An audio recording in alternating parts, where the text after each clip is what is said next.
Play La Bumba Oil Country. The Oilers defeat the Seattle Kraken by a score of 4-2, and they hit an empty netter. They actually hit an empty netter, and it surprised the camera guy for Sportsnet so much that we didn't actually get to see the puck go in the net because, at least during the broadcast for my feed, when I was live streaming on YouTube for all of you amazing members, the camera guy was like focusing on the Oilers bench as the puck was going into the Seattle net. Maybe he just assumed the puck wasn't going to go in. I don't know what he was thinking. It was a late reaction for me, but it does not matter. The Oilers come away with a 4-2 victory. Not the prettiest of victories. But you know what? They held on. Calvin Pickard played a real solid game. Cannot fault him for either goal that beat him, considering the deflections and bounces and how crazy things were. So a huge game for him in the absence of Stuart Skinner. He's called upon, and he does what he's been doing all season long. He's giving this team quality starts as the backup, and you love to see that if you're an Oilers fan. And you love to see Mochi behind us. She's getting some food. Mochi has blessed us with her presence. You'll also notice some extra hockey cards on the table here. We got a McDavid card. We pulled that on the live stream today. If you have missed the live streams, if you want to tune in to any of them in the future, make sure you hit like on this video. Make sure to subscribe to the channel if you're not yet subscribed, where I do my best to produce as much amazing hockey and Oilers content as possible. It's mostly Oilers focused, but sometimes I do other hockey related videos. So if that interests you, make sure to share the channel around with your friends and family as well.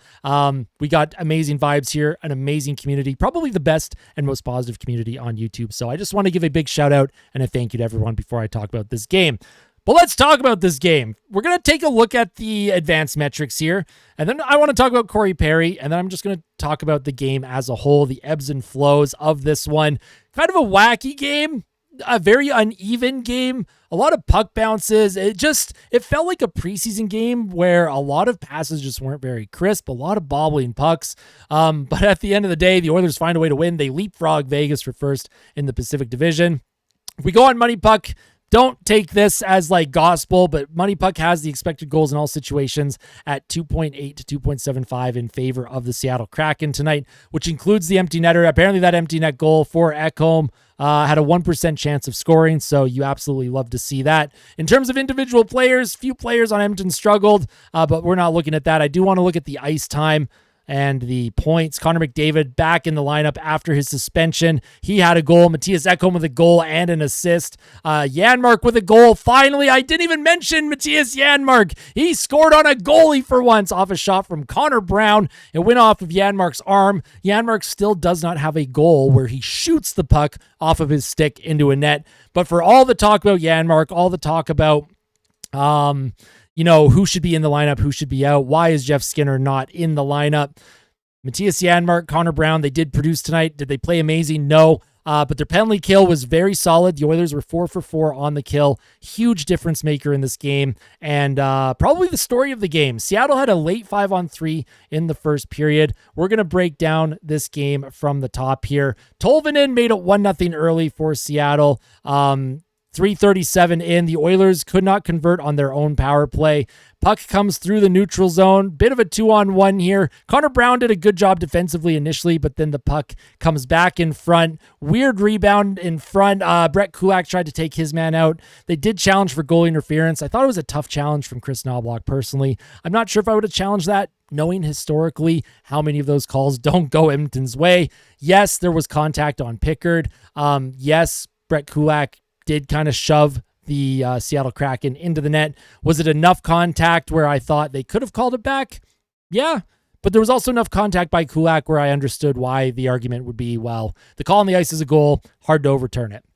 But never fear, Mattias Janmark, he ties this thing up before the end of the first period. Nugent Hopkins skates it in, gives it to Janmark, to Nuge. He gives it to Connor Brown, who's just waiting. Janmark parks himself in front. It goes off of his arm and in. I didn't even think he realized right away. Connor Brown, I thought he scored. The Oilers obviously celebrate. And then near the end of the first period, Vince Dunn makes it 2-1. This was a weird one. This was the strange one for Seattle.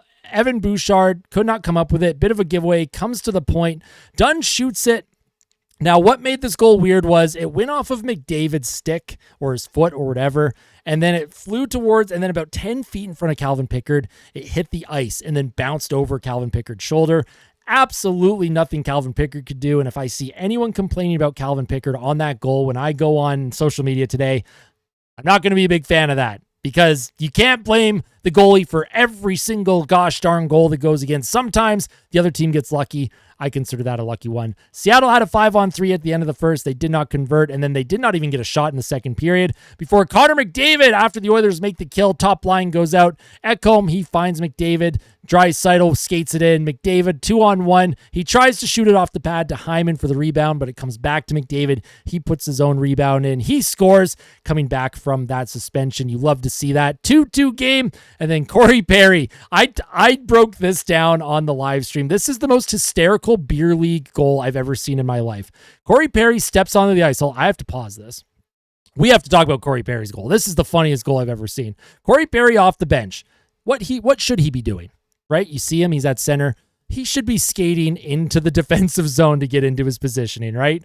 Now, Corey Perry does the old beer league move at center. He turns and flies up the ice. Darnell Nurse hits him with the stretch pass, and Corey Perry has 25 years to decide what he wants to do with that puck, and he goes 5-hole on to Cord. That ended up being the winner, but just because I think this is so funny, we're going to watch it again. Corey Perry just no defense here, waiting at the other team's blue line, does the little circle at the red line. That's just the funniest goal to me. Corey Perry, I'm telling you, man, he's having an unbelievable season for the Edmonton Oilers, and I love that he was able to pot one. I love that he gets the game winner. That is still the funniest thing. On the live stream tonight, I was laughing my head off because I just could not believe that that's the decision Corey Perry made.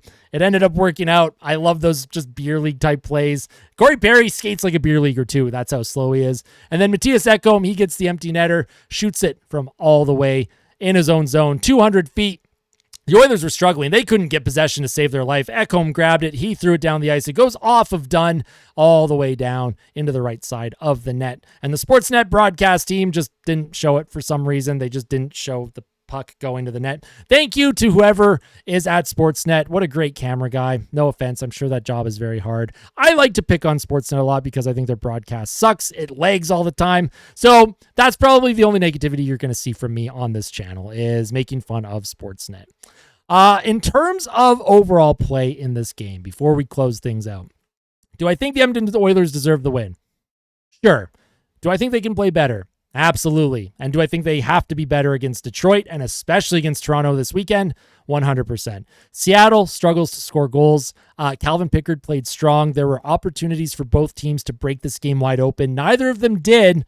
But for the Edmonton Oilers, they have to be better moving forward. This is not me being negative about their performance today, but they just looked a little out of sorts. Maybe it's because McDavid was back in and trying to figure out the lines. And for the love of God, I shouldn't question Chris Knobloch because he's such a good head coach and he has this team rolling. They're first in the Pacific Division, but please split Draisaitl and McDavid up. That is going to be key moving forward. Keep McDavid and Draisaitl on their own lines. The team plays better. They're more well-rounded. They have more attacking options. Seattle, yes, they did give up a goal to the McDavid line, but I felt McDavid, Draisaitl, and Hyman weren't as effective as they could be if you spread the wealth out just a little bit more. I will say, though, I did like Podkolzin and Arvidsson tonight together on their line with Henrique.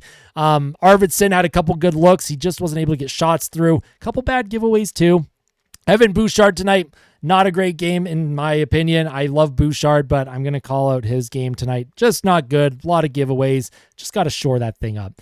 Overall, though, the Edmonton Oilers, they defeat the Seattle Kraken 4-2. They get the empty netter. Let's take a look at the standings, if it's even been updated. Let's take a look. The Oilers are indeed back in first in the Pacific Division. 32-15-3, 67 points, a 670 win percentage. LA lost to Detroit, so they are 9 points back of the Oilers with 3 games in hand, so they wouldn't be able to catch us even with those games in hand. The Oilers on a 3-game win streak. Vegas, they did beat Florida last night, but they've been sputtering. They've only won 3 of their last 10. This is a real opportunity here for Edmonton to go on a run, keep and hold on to first in the Pacific.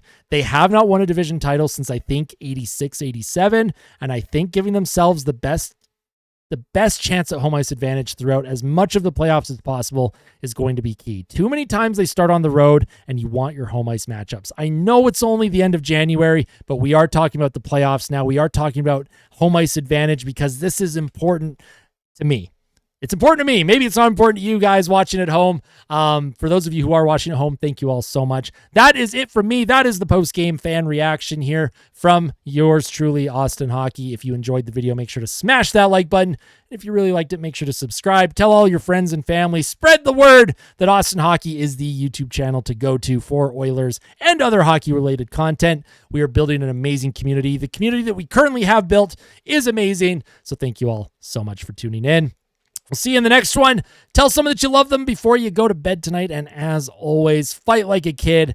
Fight like Ben. Let's go. Oilers, first of the Pacific. Let's go.